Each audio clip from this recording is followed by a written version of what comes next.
Hello Econ F111X, Professor Stickle, and hello to anyone else watching this video. I'm Ben Pilon, and for my regional video presentation, I decided to talk about the proposed Pebble Mine project and its economic impact on the Bristol Bay region, with focus on the fishing industry specifically. So let's jump in. Now, you may or may not know this, but the development of Pebble Mine has been highly controversial, with most of its opposition coming from environmental protection groups as well as local fishers.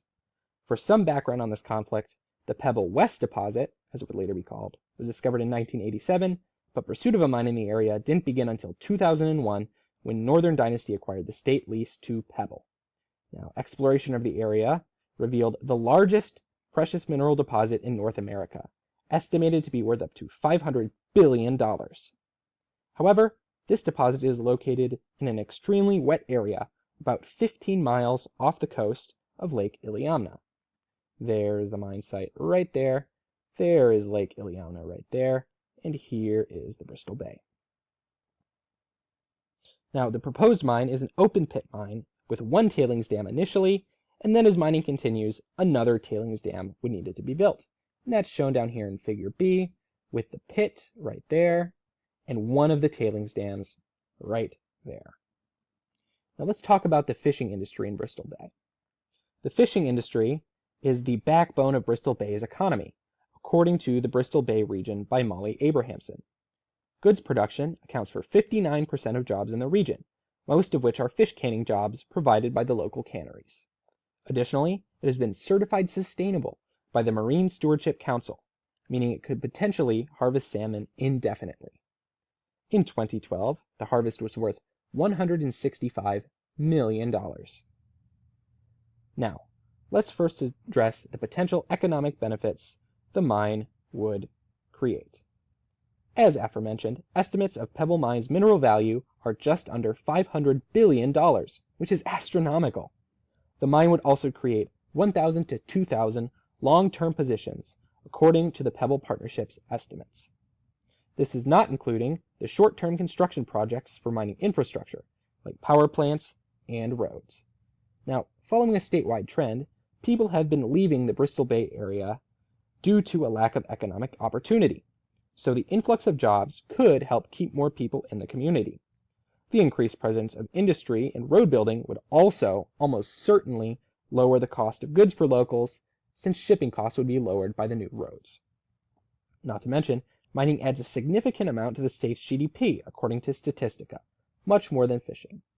You can see that mining, quarrying, oil and gas extraction accounted for 8.28% of the state's GDP, or $8.28 billion of the state's GDP, and agricultural, forestry, fishing, and hunting accounted for $0.42 billion in the state's GDP. So that sounds great. So what are the drawbacks of the mine, and how would it impact the fishing industry? As mentioned before, the proposed mine would have two tailings dams. Tailings are what's left after the precious mineral has been extracted from the ore, typically taking the form of a rock slurry. Tailings are toxic to life and contain sulfuric acid as well as lead and other harmful metals in solution. As mining engineer Jim Coupiers puts it, tailings are essentially battery acid.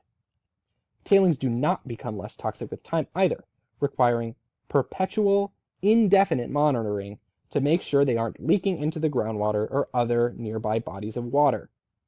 This means that once the mine deposit is depleted, the tailings dams will need to be monitored, which will cost money, meaning we'll need to spend money on monitoring the mine that is producing no value.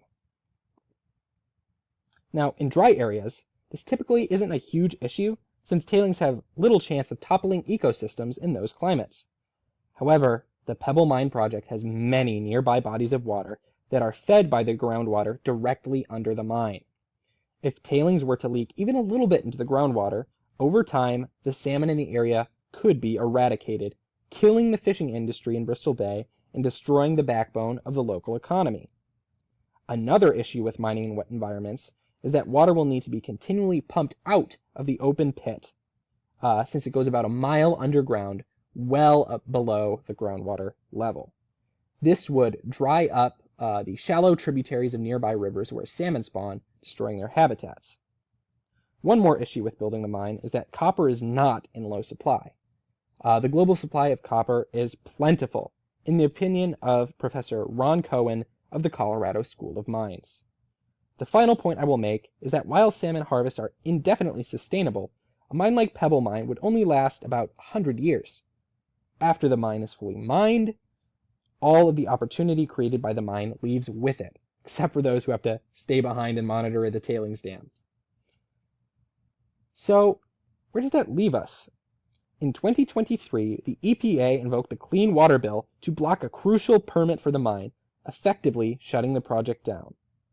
And while the mine would undoubtedly bring short-term economic benefit to the region, it also poses a great threat to the environment, specifically the salmon spawn. Even if the area switched from a fishing economy to a mining economy, 100 years after the deposit is completed, the community would have no mine and likely no fish. The community would also be robbed of its cultural capital, as sustainability and sport fishing have been happening in the region for centuries. At this point, it has been made clear that mining and fishing in this area can't coexist without harming or perhaps destroying the fishing industry. And so, to leave you with the words of Ken Taylor, the Vice President of Environment of the Pebble Partnership, if we can't coexist with the fishery, then we shouldn't build the mine. And here are all of my beautiful references. Thank you so much for viewing my presentation, and have a great rest of your day.